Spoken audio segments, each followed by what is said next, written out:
அனைவருக்கும் வணக்கம். This is science with சாம். அறிவியல் அறிவோம். Science before ஸ்ராடிஞ்சர். ஸ்ராடிஞ்சருடைய வாழ்க்கையை பற்றி பார்த்துருந்தோம். ஸ்ராடிஞ்சரோட அறிவியல் நுழைறதுக்கு முன்னாடி ஸ்ராடிஞ்சர் கல்லூரியில் அவருடைய பல்கலைக்கழகத்தில் என்ன மாதிரி அறிவியல் கற்றுக்கிட்டாரு, அது எந்த அளவுக்கு அந்த குவாண்டம் புரட்சியில் ஒரு தாக்கத்து இருக்கு அப்படின்றதுக்கு தொடர்ச்சியாக கிளாசிக்கல் பிசிக்ஸை பற்றி நம்ம பார்த்துருந்தோம். ஃபர்ஸ்ட் நியூட்டனை பற்றி பார்த்தோம், அடுத்து மேக்ஸ்வெல்லை பற்றி பார்த்தோம். இன்னைக்கு நம்ம பார்க்க போகிறது வந்து போல்ட்ஸ்மேன். போல்ட்ஸ்மேனும் ஸ்ராடிஞ்சரும் ஒரே நகரத்தை சேர்ந்தவர்கள். இரண்டு பேருமே ஆஸ்திரிய நாட்டை சேர்ந்தவர்கள். இரண்டு பேருமே ஆஸ்திரிய தலைநகரமான வியன்னா அந்த நகரத்தை சேர்ந்தவர்கள். ரொம்ப ரிச்சான நகரம். நான் ஐரோப்பால இருந்தப்ப அந்த நகரத்துக்கு போய் பார்த்துருக்கேன். ரொம்ப இப்போ பார்த்தா கூட அது ரிச்னஸ் யூ கேன் சி. அந்த மாதிரி நகரத்தில் வளர்ந்தவங்க. எப்படி போல்ட்ஸ்மேனுடைய அறிவியல் தாக்கத்தை ஏற்படுத்து அப்படின்றதான் இன்னைக்கு நம்ம வீடியோவில் பார்க்க போகிறோம். ஸோ லாஸ்ட் டைம் பார்த்தது பார்த்தீங்கன்னா மேக்ஸ்வெல் வந்து 48 வயசுல அவங்க அம்மா இறக்குற அதே 48 வயசுல மேக்ஸ்வெல்லும் இறந்து போறாரு. மேக்ஸ்வெலோட கான்ட்ரிபியூஷன் எல்லாருக்குமே தெரிஞ்சது பார்த்தீங்கன்னா இந்த எலக்ட்ரோமேக்னடிசம், அந்த எலக்ட்ரோமேக்னடிக் தியரி, மின்காந்த கோட்பாட்டை வந்து எப்படி ஒளிக்குள்ள மின்காந்த அலை இருக்கு அப்படின்னு சொல்லிட்டு கணிதபூர்வமாக நிரூபிச்சாரு அப்படின்றத நம்ம பார்த்தோம். அவருடைய இன்னொரு ஆராய்ச்சி பார்த்தீங்கன்னா ஸ்டாட்டிஸ்டிக்ஸ், ஒரு புள்ளியல் இது சார்ந்த ஒரு ஸ்டாட்டிஸ்டிக்ஸ் பண்றாரு.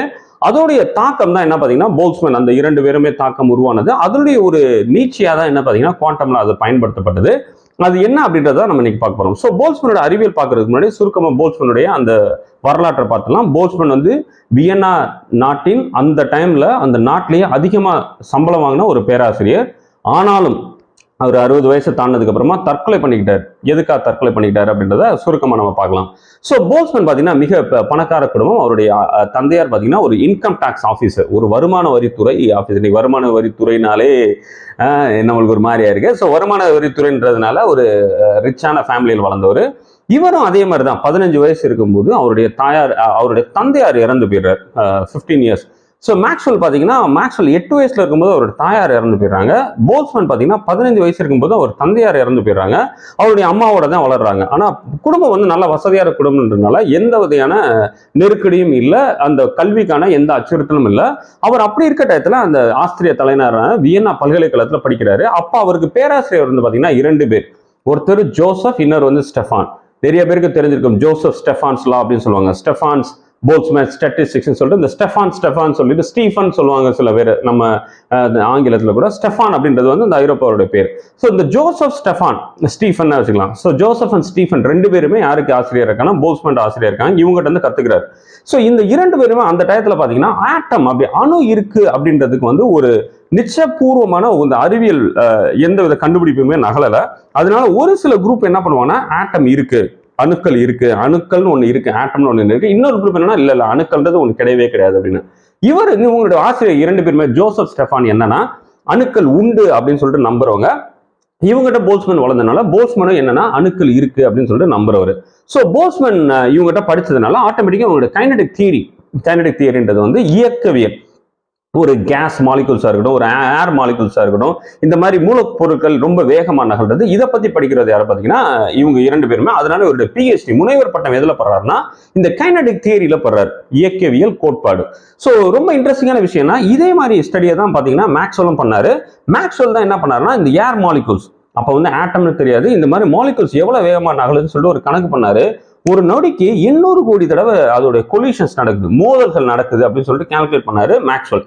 ஸோ இந்த மேக்ஸ்வெல் ஒரு வகையான ஒரு கேஸ், ஒரு வாயுக்கள் எந்த அளவுக்கு நகலுது, எந்த ஸ்பீட்ல நகலுது அப்படின்னு சொல்லிட்டு ஆராய்ச்சி பண்ணுவார். கிட்டத்தட்ட போல்ட்ஸ்மேன் அவருடைய ஆசிரியர் ஸ்டீஃபன் அண்ட் ஜோசப் அவங்களுடைய தாக்கத்தினால இவரும் அதை பத்தி படிக்கிறாரு. படிச்சுட்டு என்ன பண்றாரு, இமீடியட்டா வாத்தியார் வேலைக்கு போக முடியாது. 22 வயசுல முனைவர் பட்டம் பெற்றாலுமே நீங்க கொஞ்சம் ட்ரைனிங்ல எடுக்கணும்னு சொல்லிட்டு இவர் என்ன பண்றாரு, வியன்னாலே இருந்துட்டு ஒரு 2 வருஷம் அவங்க வாத்தியார்ட்ட ஸ்டீஃபன் என்ன பண்றாரு, பிரைவேட் டோசர்னு சொல்லுவாங்க, ஒரு ட்ரெயினி மாதிரி வச்சுக்கோங்களேன், ட்ரெயினி மாதிரி படிச்சுட்டு அதுக்கப்புறமா ஒரு கிராஸ் அப்படின்னு சொல்லிட்டு ஒரு நகரத்துல ஆஸ்திரியா வியன்னால இருந்து ஒரு 200 கிலோமீட்டர் நகரத்துல அவர் என்ன பண்றாரு, முதல் முறையாக ஆசிரியராக சேர்றாரு. என்ன ஆசிரியராக சேர்றாருன்னு பாத்தீங்கன்னா மேத்தமெட்டிக்கல் பிசிக்ஸ். நீங்க மேத்தமெட்டிக்ஸும் பிசிக்ஸும் பிரிக்கவே முடியாததுக்கு இன்னைக்குமே பாத்தீங்கன்னா மேத்தமெட்டிக்கல் பிசிக்ஸ் ரொம்ப காமனான டாபிக். நம்ம மேத்தமெட்டிக்கல் பிசிக்ஸா சேர்றாரு. அந்த டயத்துல அவர் அங்க வேலை பார்த்துட்டு இருக்கும் போதே பாத்தீங்கன்னா திருப்பி வியன்னால ஒரு வாய்ப்பு வருது. டிபார்ட்மெண்ட் ஆஃப் மேத்தமெட்டிக்ஸ், கணிதத்துறைக்கே ஒரு ஆசிரியராக வர்றாரு. அங்க ஆசிரியராக வரும்போது திருப்பி என்ன பண்ணுன்னா எக்ஸ்பெரிமெண்டல் பிசிக்ஸ்க்கு கிடைக்கிறதுக்கு திருப்பி கிராஸ்கே போயிறாரு. ஸோ வியன்னால படிப்பு முடிக்கிறாரு. 200 கிலோமீட்டர் தள்ளி கிராஸ் அப்படின்னு நகரத்துக்கு போறாரு. கிராஸ்ல இருந்து திருப்பி வியனாக்கு வர்றாரு. திருப்பி என்ன பண்றாரு, திருப்பி கிராஸ்க்கு போறாரு. இந்த தங்குற டயத்துல அவர் என்ன பண்றாருன்னா வியனாக்கு ஆஸ்திரியாக்குள்ள மட்டும் இல்லாம பக்கத்து நாடுகளான ஜெர்மனிக்கெல்லாம் போறாரு. அப்படி அவர் போய் அங்க நடக்கும்போது அந்த டயத்துல ஜெர்மனியில பாத்தீங்கன்னா ஒரு யுத்தம் வந்தனால திருப்பி வியனாக்கே வந்துறாரு. திருப்பி வியனாக்கே வரும்போது திருப்பி என்ன பண்றாரு, திருப்பி அந்த யுத்தத்துக்கு முடிஞ்சதுக்கு அப்புறமா இந்த மாதிரி போயிட்டு கடைசியில் என்ன பண்றாரு, கிராஸ் அப்படின்ற அந்த இடத்துல வந்து எக்ஸ்பெரிமெண்டல் பிசிக்ஸா செட்டில் பண்ணி நல்லா ரிசர்ச் ஆராய்ச்சி பண்றாரு. அந்த இடத்துல அவர் திருமணம் முடிக்கிறாரு. திருமணம் முடிச்சு நல்லா மகிழ்ச்சியா இருக்காரு. அவருக்கு வந்து 3 மகள்கள் 2 மகன்கள். அந்த மகன்ல வந்து ஒரு மகன் இறந்து போயிடான். ஆனாலும் அவங்களுடைய மனைவி, இவருக்கு இருக்க சம்பளம் எல்லாமே மகிழ்ச்சியா இருக்காங்க. இந்த டயத்துல தான் அவர் அந்த கைனடிக் தியரி என்ன பண்றாருன்னா அடுத்த லெவலுக்கு கொண்டு போறாரு. என்ன கொண்டு போறாரு அப்படின்னு பாத்தீங்கன்னா லா ஆஃப் தெர்மோடைனமிக்ஸ். இந்த தெர்மோடைனமிக்ஸ்ன்றது வந்து இந்த வெப்ப இயக்கவியல் இருக்குல்ல, தெர்மோடைனமிக்ஸ், அதை பத்தி படிக்கிறதுக்குன்னு ஒரு சில கோட்பாடுகள் இருக்கு. அந்த கோட்பாடுகள் எல்லாம் எப்படி உருவானது அப்படின்னா அந்த ஒரு செயல்முறை விளக்கம் பண்ணி எம்பரிக்கல் ஃபைண்டிங்ஸ் சொல்லுவாங்க. ஒரு எக்ஸ்பெரிமெண்ட் பண்ணி அந்த எக்ஸ்பெரிமெண்ட்டை வச்சு எழுதுவாங்க. ஓ, இந்த சூடு பண்ணா இவ்வளவு அழுத்தம் வருதா, அப்ப 100 டிகிரிக்கு இவ்வளவு அழுத்தம், 200 டிகிரிக்கு இவ்வளவு அழுத்தம் அப்படின்னு சொல்லிட்டு என்ன பண்ணிட்டு அந்த எக்ஸ்பெரிமெண்ட் பண்ணி எழுதுறது தான் பாத்தீங்கன்னா எம்பரிக்கல் ஃபார்முலான்னு சொல்லுவாங்க, எம்பரிக்கல் வேல்யூஸ். இவர் என்ன பண்றாரு, அந்த எம்பரிக்கல் ஐடியாஸை எடுத்துட்டு மேத்தமெட்டிக்கலா நான் எப்படி அப்ளை பண்ணலாம்னு சொல்லிட்டு மேத்தமெட்டிக்கலா அப்ளை பண்றாரு. அப்படி உருவானதான் பாத்தீங்கன்னா ஸ்டாட்டிஸ்டிக்கல் மெக்கானிக்ஸ். இப்போ ஒரு கண்டெய்னர், ஒரு பலூன் எடுத்துக்கலாம், ரொம்ப எளிமையா புரியுது. பலூன் எடுத்துக்கலாம். பலூனுக்குள்ள நான் ஏரை நிரப்புறேன், காட்டன் நிரப்புறேன். இந்த பலூனை தூக்கி நான் வெயில வைக்கிறேன். இன்னைக்கெல்லாம் மதுரையில் பயங்கர வெயில். ஸோ இந்த வெயில வைக்கிறேன் போது இந்த உள்ளுக்குள்ள இருக்க அந்த மாலிகுல்ஸ் என்ன மாதிரி ஆகும், அதோட வேகம் கூட தான் செய்யும். எந்த அளவுக்கு கூடும் அப்படின்னு சொல்லிட்டு நம்மளால கணித முறைப்படி அந்த டயத்துல எழுத முடியாது.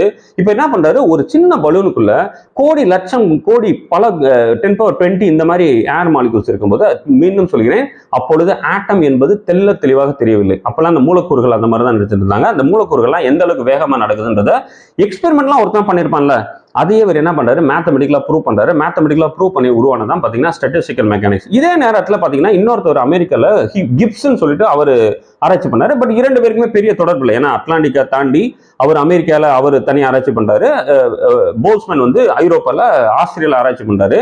கிட்டத்தட்ட சேம் ஒரே மாதிரி ஆராய்ச்சியானதான், ஆனா 2 பேருக்குமே தொடர்பு கிடையாது.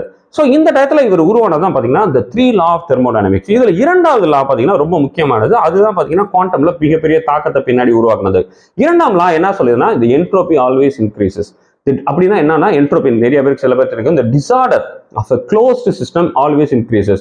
ஒரு மூடப்பட்ட ஒரு சிஸ்டம் அது என்னமா இருக்கட்டும், அதனுடைய டிசார்டர், அதோட ஒழுங்கின்மை, அது எப்போதுமே என்ன பண்ணா கூடிக்கிட்டே தான் போகும். அது ஒரு எடுத்துக்காட்டு பாத்தீங்கன்னா, நான் ஒரு கிளாஸ் ஒயின் கிளாஸ் எடுக்கிறேன். அதை எடுத்து நான் இது எல்லாமே ஜான் கிரிபின்ல எழுதுனது அப்படியே நான் சொல்றேன். எதுக்கு ஒயின் கிளாஸ் எடுக்கிறேன், ஏன் நீங்க டம்ளர் எடுக்கலன்னா ஜான் கிரிபின் சொன்னதை அப்படியே சொல்றேன். ஸோ ஒரு கண்ணாடி எடுத்து நீங்க டம்முன்னு போறீங்கன்னா அந்த கண்ணாடி தூத்துலாம் உடஞ்சிருது. So that is a disorder. இந்த கண்ணாடின்றது வந்து ஒரு க்ளோஸ்டு சிஸ்டம். இதுல நான் எதுவுமே நான் பண்ணல, அது டம்முன்னு விழுகுது, அதோட டிசார்டர் இன்க்ரீஸ் ஆச்சு. இன்னொரு கேள்வி வரலாம், சார் நான் கண்ணாடி முதல்ல உருவாக்கினால, உருவாக்கும் போது டிசார்டர்ல இருந்து நான் ஆர்டருக்கு கொண்டு வந்தான், அந்த கண்ணாடி ஆர்டரா உருவாக்கினா, அப்ப டிசார்டர் குறைய தானே செஞ்சது அப்படின்னு கேள்வி கேட்கலாம். அது வந்து க்ளோஸ்டு சிஸ்டம் கிடையாது. ஒரு கண்ணாடியை வந்து நான் உருக்கப்பட்ட ஒரு கண்ணாடியில இருந்து நான் கண்ணாடி ஒயின் கிளாஸை நான் செய்யும் போது நான் வெளியில இருந்து எனர்ஜி கொடுக்குறேன், தெர்மல் எனர்ஜி, ஹீட் எனர்ஜி எல்லாம் கொடுக்கும்போது இந்த க்ளோஸ் சிஸ்டம் இல்ல, க்ளோஸ் சிஸ்டம்ல இந்த லா செல்லுபடி ஆகாது. ஸோ க்ளோஸ் சிஸ்டம்ல என்ன சொல்லுது செகண்ட் லா ஆஃப் தெர்மோடைனமிக்ஸ்னா the disorder always increases. அப்படின்னா நீங்க திருப்பி இன்னும் நீங்க ஒயின் கிளாஸை விட்டுட்டு நீங்க அடிப்படையில் அறிவியலுக்குள்ள வந்தீங்கன்னா, நீங்க இப்போ ஒரு திருப்பி பலூனை எடுத்துக்கோங்க. பலூனை எடுத்துட்டு நான் ஃபர்ஸ்ட் என்ன பண்றேன், நான் அப்படியே மெதுவா ஊதுறேன். மெதுவா நான் காத்தை நான் உள்ள ஊதும் போது காத்தெல்லாம் என்ன பண்ணுன்னா எல்லா இடத்துலையுமே பரவி தான் போகுமே தவிர எல்லாமே சேர்ந்து வாங்க நம்ம எல்லாம் சேர்ந்து ஒருமித்த ஆர்டரா இருப்போம், நம்ம எல்லாருமே ஒரே இடத்துல சீட்ல உட்கார மாதிரி உட்காராது. ஏன்னா இந்த balloon is close system. Close சிஸ்டத்துக்குள்ள நீங்க என்ன பண்ணிடுவீங்க, ஒரு ஏரை நீங்க அடைச்சிங்க அப்படின்னா the disorder always increases. இதுதான் சொல்றாரு. சரி, நான் என்ன பண்ணலாம், என்ன பலூனை நான் என்ன பண்ணலாம், பாதி வரைக்கும் நான் ஒரு சீட் மாதிரி அடைச்சிட்டு நான் கீழே மட்டும் நான் உட்கார வைக்கிறேன் ஏர் மாலிகூல்ஸ். அப்ப என்ன பண்ணுன்னா பலூனுக்கு மேல் பகுதி காலியா இருக்கும், கீழே வந்து நான் என்னோட காற்றை ஃபுல்லா நான் அடைச்சிட்டேன். இப்போ என்ன பண்ணிட்டேன், நான் இப்போ இந்த அடைச்சிருக்க இந்த தகடை என்ன பண்றேன், நான் ரிமூவ் பண்றேன். ரிமூவ் பண்ணும்போது என்ன ஆகும்னா அந்த ஏர் மாலிகூல்ஸ்லாம் எக்ஸ்பாண்ட் ஆக தான் செய்யும். இப்படியே விரிவாகி பலூன் ஃபுல்லா நிரப்பிடும். என்னைக்காவது ஒரு தடவை இந்த திருப்பி ஏர் மாலிகூல்ஸ்லாம் சரி வாங்க நம்ம கீழே போயிடலாம், நம்ம கீழே தானே இருக்கோம் அப்படின்னு வருமா, வராது. ஏன்னா the second law of thermodynamics says the disorder always increases. இப்போ ஒரு கேள்வி வருது, நியூட்டனுடைய இவங்களுக்கு முன்னாடிலாம் ஜாம்பவான் யாரை பார்த்தீங்களா, நியூட்டன் தானே. நியூட்டனுடைய விதிப்படி, நியூட்டனுடைய அறிவியல் பிரகாரம் ஒரு பொருள், ஒரு கொலிஷன், 2 பொருட்கள் மோது அப்படின்னா இதை வந்து நீங்க ரிவர்ஸா கொண்டு போகலாம். ஃபார் எக்ஸாம்பிள் நான் இப்போ 2 பாலை நான் இப்படி எடுத்து முட்ட வரேன், இதுக்கு நான் ஒரு ஈக்குவேஷன் போறேன்னா இந்த பால் முட்டினதுக்கு அப்புறமா திருப்பி ரிவர்ஸ்ல போகும். இதுக்கும் அதே ஈக்குவேஷன் பண்ணா ரெண்டுமே சேமா தான் இருக்கும். So that's a process called the collision is reversible.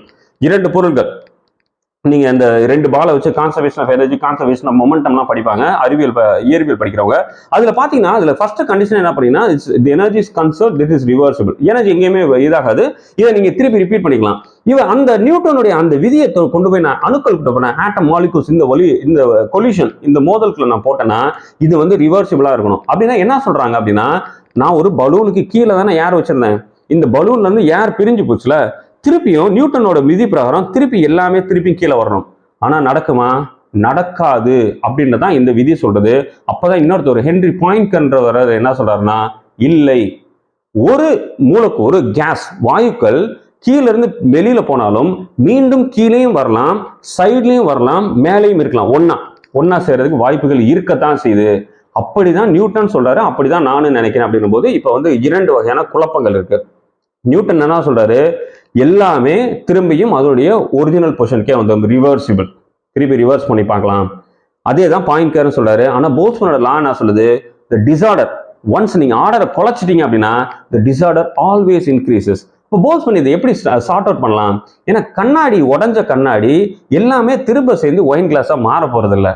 Balloon, இந்த நான் அட்டையை எடுத்த பலூனு காத்து பிரிஞ்சு போனது திருப்பி எல்லா காத்தும் சேர்ந்து மாற போறது இல்லை. இப்பதான் போல்ட்ஸ்மேன் என்ன பண்றாரு, ஸ்டாட்டிஸ்டிக்ஸை கொண்டு வர்றாரு. ஸ்டாட்டிஸ்டிக்ஸ்னா என்னன்னா புள்ளியியல்.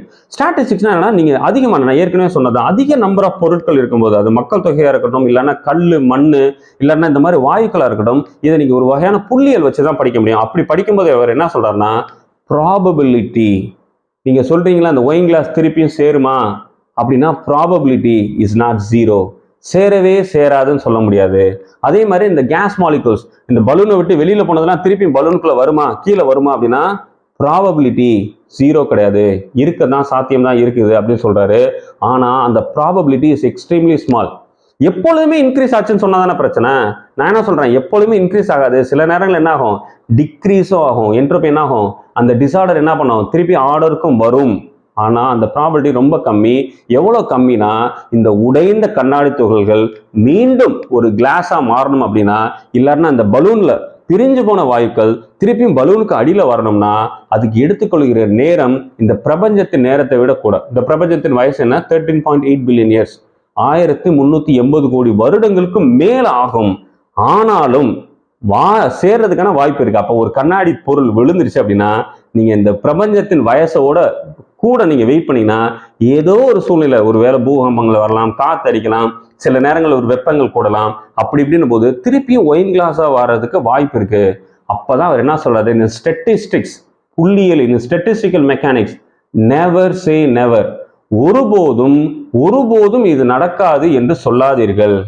இந்த கண்ணாடி, உடைந்த கண்ணாடி ஒருபோதும் மீண்டும் சேர்ந்து ஒரு கிளாஸ் ஆகும் அப்படின்னு சொல்லாதீர்கள். அப்படி நடக்காது அப்படின்ட்டு சொல்லாதீர்கள். நடக்கிறதுக்கான வாய்ப்புகள் இருக்கிறது. அந்த வாய்ப்புகள் கம்மியா இருந்தாலும் சரி, நடக்கிறதுக்கான வாய்ப்பு. இதுதான் பாத்தீங்கன்னா குவாண்டம்ல வந்து ப்ராபபிலிட்டின்னு வருது. ஸோ இந்த ப்ராபபிலிட்டின்ற கான்செப்ட் பாத்தீங்கன்னா, அது முன்னாடி வரைக்கும் நிச்சயம், உடஞ்சது வராதுப்பா நிச்சயமா. ஆனா அதுக்கப்புறம் என்ன வந்தது, ப்ராபபிலிட்டியில வர்றதுக்கான வாய்ப்புகள் இருக்கு. அது 0.000000001% இருக்கட்டும், ஆனா அது ஜீரோ கிடையாது. அந்த கான்செப்ட்லாம் பின்னாடி பாத்தீங்கன்னா ப்ராபபிலிட்டி வர்றது. ஸோ அதனாலதான் பாத்தீங்கன்னா எலக்ட்ரான் வந்து ஒரு ஆட்டம் விட்டு வெளியிலே வராது அப்படின்னு ஒரு கிளாசிக்கல் சொன்னது. குவாண்டம் என்ன சொல்லுது, இல்லை, வெளியில வர்றதுக்கான வாய்ப்புகள் இருக்கு. அதுதான் குவாண்டம் டன்னலிங்லாம் சொல்லுவாங்க. அதெல்லாம் நம்ம பின்னாடி பார்க்கறது வாய்ப்பு இருக்கு. ஸோ இதை தான் சொல்லி அந்த இது வந்து ஒரு பெரிய தாக்கத்தை உண்டு பண்ணுச்சு. இதுக்கப்புறம் என்ன பண்றாரு, ஸோ இதுதான் அறிவியல். நம்ம திருப்பி போல்ட்ஸ்மேனோட வாழ்க்கை எதுக்காக தற்கொலை பண்ணிட்டாருன்றது நம்ம அதோட முடிப்போம். ஸோ அவங்களுடைய தாயார் இடையில வந்து இந்த ஆராய்ச்சி டயத்துல தாயார் ஒரு 75 வயசுல இறந்து போயிடுறாரு. தன்னுடைய தாயோட ரொம்ப நெருங்கி பழகினதுனால, தந்தை இல்லாம வளர்ந்த பையன்றதுனால, தாயோட ரொம்ப நெருக்கமா இருந்ததுனால தாயாரோட இறப்பு வந்து ஒரு பெரிய பாதிப்பா இருந்தது. He got a bipolar disorder, Anniyan மாதிரி, திடீர்னு நல்லவனா இருப்பாரு, திடீர்னு கோவப்படுவாரு. இந்த மாதிரி பைபோலார் டிசார்டர் ரொம்ப அதிகமா வந்தது. அதுக்கப்புறமா இவருக்கே அது தெரிய ஆரம்பிச்சிருச்சு, நம்மளுக்கு ஒரு மாதிரியா சரியில்லை அப்படின்னு சொல்லிட்டு. இந்த டயத்துல அவர் என்ன பண்ணாதுன்னா, அந்த கிராஸ்ல இருந்து வியன்னா வர்றதுக்கான ஒரு வாய்ப்பு. வியன்னால இருந்து அவருடைய ஆசிரியர் ஸ்டீஃபன் என்ன பண்றாரு, ரிட்டையர்ட் ஆயிட்டு அந்த வேகன்சி கிடைக்குது. இந்த காலியிடம் இருக்கனால போல்ட்ஸ்மேனை திருப்பி கூப்பிடுறாங்க. போல்ட்ஸ்மேன் வந்து வியன்னாக்கு வராரு. வரும்போது தான் வந்ததுக்கு அப்புறம் அந்த பிரச்சனைகள் கொஞ்சம் பெருசாது. ஏற்கனவே அந்த இன்ஸ்டிடியூட்ல இருந்து பார்த்தீங்கன்னா ஏர்ன்ஸ்ட் மேக் அப்படின்னு சொல்லிட்டு மேக் நம்பர் கேள்விப்பட்டிருப்பீங்க, Mach number, Mach speed, Gillette Mach இதெல்லாம் கேள்விப்பட்டோம்ல. அந்த மேக்ன்றவர் வந்து அங்கே ஆசிரியராக இருக்காரு. சொல்ல போனால் ஒரு பிராக்ல இருந்து மூவ் பண்ணவர். அவர் என்ன மாதிரி ஆராய்ச்சி பண்ணாருன்னா, ஒரு பொருள் மேல வேகமா ஏர் ஃப்ளோ போகும்போது அது எந்த மாதிரிலாம் அறிவியல் நடக்குது. ஸோ அதனாலதான் ஒரு ஒரு இந்த சானிக் ஜெட்லாம் சொல்லுவோம், சரி ஃபைட்டர் ஜெட்லாம் போகும்போது அந்த மேக்ஸ் ஸ்பீடுன்னு சொல்றாங்களே, இதெல்லாம் வந்து அந்த ஏரோடைய ஃப்ளோவை பொறுத்து தான் இருக்கு அந்த சானிக் ஜெட்டோடைய அறிவியல்லாம். அதனால தான் அந்த மேக்ன்ற சொன்னாங்க. ஸோ மேக் என்ன மாதிரி ஆள் அப்படின்னா, மேக் வந்து ஆட்டம் இல்ல அப்படின்னு சொல்லிட்டு நம்பினவர். He is a father of logical positivism. Logical பாசிட்டிவ்னா நான் கண்ணில் நேரில் பார்க்குறேன், நேரில் பார்க்கறத மட்டும் தான் நான் நம்புவேன். நீ பார்க்காத ஒன்றை சொன்னேன்னா நான் நம்ப மாட்டேன். நீ அணு இருக்குன்னு சொல்ற, என் கண்ணில் காட்டு, நான் கண்ணில் பார்க்கலையா, அப்போ ஆட்டம்ன்றது ஒன்றும் இல்லை. இப்போ வந்து இந்த மாதிரி சூழ்நிலையில போல்ஸ்மேன் ஒர்க் பண்ணாரு. போல்ஸ்மேன் ஆட்டம் இருக்குன்னு சொல்றவரு, அவருடைய அறிவியல்ல ஆட்டம் இருக்குன்னு சொல்லி தான் நம்பர் ஆஃப் பார்ட்டிகல்ஸ் வச்சு எக்ஸ்பிளைன் பண்றவரு. இவருக்கு ஈக்குவலா இன்னொரு professor, big professor Ernst Mach என்ன பண்றாரு, இவர் வந்து professor of history, professor of ஒரு புதிய டிபார்ட்மெண்ட் ப்ரொஃபசரா இருக்காரு. இவர் என்ன பண்றாரு, இல்ல நீ ஆட்டம்ன்றதே ஒண்ணு இல்லைன்னு சொல்லிட்டு இவர் என்ன பண்றாரு, போல்ஸ்மேன் வந்து மட்டுப்படுத்துறாரு. இந்த டயத்துல போல்ஸ்மேனுக்கு கொஞ்சம் ஆஸ்துமா ப்ராப்ளம்லாம் வருது, இவருக்கு கொஞ்சம் தளர்ச்சியெல்லாம் வருது, இவரால் சரியா பாடம் நடத்த முடியல அப்படின்றது இவருக்கே பதட்டமா இருக்கு. நம்ம எது உளறிடுமோ, நம்மளுடைய உடல் பிரச்சனைன்றதுனால அப்படின்னு சொல்லிட்டு இவருக்கு ஒரு மாதிரியா இன்ஃபீரியாரிட்டி காம்ப்ளெக்ஸ் வருது. இந்த டைம்ல ஆராய்ச்சி மட்டும் பண்ணி எழுதிட்டே இருக்காரு. அந்த ஆராய்ச்சியை கூட யாரும் மதிக்க மாட்டேங்கிறாங்க. ஸோ இது ரொம்ப வருத்தமான விஷயம் என்னன்னா, இவருடைய ஆராய்ச்சி வந்து ஆங்கிலேயர்கள் இங்கிலாந்துல வந்து பயங்கர ஃபேமஸா இருந்தாரு இவருடைய ஆராய்ச்சி. ஏன்னா அப்படிதான் மேக்ஸ்வெல் தான் ஸ்காட்லாந்துக்காரரு. அப்போ அவருடைய ஆராய்ச்சி இருந்தது. ஆனா அதெல்லாம் இவருக்கு தெரியாது. இவருக்கு என்ன ஒரு விரக்தினா, ஐயோ நம்ம அறிவியலை வந்து நம்ம ஊர்ல மதிக்க மாட்டாங்க, நான் எப்படி வாழ்ந்தவன், இப்படி நம்மளுக்கு பண்ணிட்டாங்கன்னு சொல்லிட்டு ஒரு விரக்தியில இருந்துட்டு இவர் என்ன பண்ணா, வேற ஒரு யூனிவர்சிட்டி போறாரு, லிப்சிக்னு சொல்லிட்டு. லிப்சிக்னு போகும்போது அங்க பாத்தீங்கன்னா, அங்க ஒருத்தர் ஆஸ்வால்ட் சொல்லுவார், ஆஸ்வால்ட் ரைப்பனிங் சொல்லிட்டு நீங்க நானோல எல்லாம் கேள்விப்பட்டிருப்பீங்க. அங்கேயும் பாத்தீங்கன்னா பர்சனலாவே அவருக்கு பிரச்சனை இல்லை, அங்கேயும் அவர் ஆட்டம்ன்றத நம்பாதவர். ஸோ இவர் ஆட்டம்ன்றதை நம்புறவர், அவர் ஆட்டம்ன்றதை நம்புறவர். திருப்பி பாத்தீங்கன்னா ஒரே மாதிரி விரக்தி. திருப்பி என்ன பண்றாரு, அதை விட்டுட்டு திருப்பி வியனா வர்றாரு. வியனா வரும்போது தான் இவருக்கு சுத்தமா நம்பிக்கை இல்லை, நம்மளால திருப்பி பாடம் நடத்த முடியும்னு சொல்லிட்டு இவரோட அறிவியல் யாருமே இல்லை, ஒரு டம்மி ப்ரொஃபசர் மாதிரி ஓரமா உட்கார வச்சிருக்காங்க. இவருக்கு அது ரொம்ப வேதனையா இருந்தது. இதுக்கு இடையில சில ட்ரிப் எல்லாம் போறாரு, அமெரிக்கா போறாரு, யூனிவர்சிட்டி ஆஃப் கலிபோர்னியா பெர்க்லியில போய் நடத்துறாரு. அதுக்கப்புறம் சில ட்ரிப் போகும்போது அவர் இட்டலியில போய் அவர் வந்து அவர் ஊரை விட்டு ஒரு ஹோட்டல், அவங்க குடும்பமே வந்து பீச்சில் குளிச்சுட்டு இருக்கும்போது இவர் ரூம்ல வந்து தூக்கு போட்டு இறந்து போயிடுறார் 1906. ஏன் இது ரொம்ப முக்கியமானது அப்படின்னா, போல்ஸ்மேன் வாஸ் லைக் ஹீரோ. வியன்னால ஒரு மிக சிறந்த தலை சிறந்த ஒரு விஞ்ஞானி, அதுவும் பிசிக்ஸ் இயற்பியல் விஞ்ஞானி. இவர்கிட்ட நம்ம படிக்கணும், என்னுடைய ஹீரோ அப்படின்னு சொல்லிட்டு ஸ்ட்ராடிஞ்சர் நினைச்சுக்கிட்டு வியன்னா பல்கலைக்கழகத்தில் சேரும் போது அந்த டயத்துல போல்ஸ்மேன் இறந்து போயிடுறார். ஸோ போல்ஸ்மேன் நேரடியாக படிக்கிறதுக்கான வாய்ப்புகள் இல்லாட்டாலும் போல்ஸ்மேன் யூஸ் பண்ண ஸ்டாட்டிஸ்டிக்ஸ், போல்ஸ்மேன் சொன்ன ப்ராபபிலிட்டி, இதெல்லாம் பின்னாடி வந்து குவாண்டம்ல ஸ்ட்ராடிஞ்சர் யூஸ் பண்ணதுக்கு ஒரு பெரிய முன்மாதிரியா இருந்தது. ஸோ நியூட்டன் சொன்னது main mechanics, 3 law of motion. ஆனா நியூட்டன் குசுருவா படிச்சது என்னன்னு பாத்தீங்கன்னா லைட் இஸ் அ பார்ட்டிகல். அந்த லைட்டோட தொடர்ச்சியை பண்ணது யாருன்னு பாத்தீங்கன்னா வேவ். அதோட தொடர்ச்சியா மெயினா பண்ணது யாருன்னு பாத்தீங்கன்னா எலக்ட்ரோமேக்னடிசம், மேக்ஸ்வெல் பண்ண கொசுறு தான் பாத்தீங்கன்னா ஸ்டாட்டிஸ்டிக்ஸ். ஸோ இந்த ஸ்டாட்டிஸ்டிக்ஸ்ல கண்டினியூ ஆனது பாத்தீங்கன்னா போல்ஸ்மேன் பாத்தீங்கன்னா 3 law of statistics. அதுல செகண்ட் லா, இந்த என்ட்ரோபி இன்க்ரீஸ் ஆகுது. எல்லாருமே என்ட்ரோபி இன்க்ரீஸ் ஆகுதுன்னு சொல்லுவாங்க. Entropy also can decrease, there is a slightest probability. அதனால தான் அவர் என்ன சொல்றாரு, my second law is not a statement. என்னுடைய இரண்டாவது அந்த கோட்பாடு சொன்னது வந்து நிச்சயபூர்வமானது இல்லை, அது ஒரு வகையான நிகழ்தகவு, அதுக்கான சாத்தியங்கள் மட்டும்தான் இருக்கு. there is a probability, it's a study of probability தான். ஸோ என்ட்ரோபி இன்க்ரீஸ் அப்படின்னா entropy increases is a probability, high probability, அதிகமான சாத்தியக்கூறுகள் என்ன இருக்குன்னா entropy, the disorder always increases. ஆனாலும் the disorder can also decrease, there is a slightest probability, and the probability will be used in quantum mechanics the latest state by Schrodinger. So அதை நம்ம தொடர்ச்சியாக பார்க்கலாம். So அதுக்கப்புறமா நம்ம பார்க்கும்போது the first quantum revolution. So classical எல்லாருமே இறந்து போயிறாங்க. Newton is dead, Maxwell is dead, Boltzmann committed suicide, அவரே இறந்து போயிட்டாரு. இந்த டயத்தில் குவாண்டம் புரட்சி நடந்து பார்த்தீங்கன்னா ஜெர்மனியில் மேக்ஸ் பிளாங்க்கு, அது என்ன நடந்தது, அதுக்கப்புறமா அதில் என்ன மாறுபாடுபட்டு இரண்டாம் குவாண்டம் புரட்சியை வந்து ஸ்ட்ராடிஜர் உருவாக்குனது அப்படின்றத நம்ம பார்க்கலாம். உங்களுடைய ஆதரவிற்கு மீண்டும் நன்றி. மீண்டும் சந்திப்போம். நன்றி.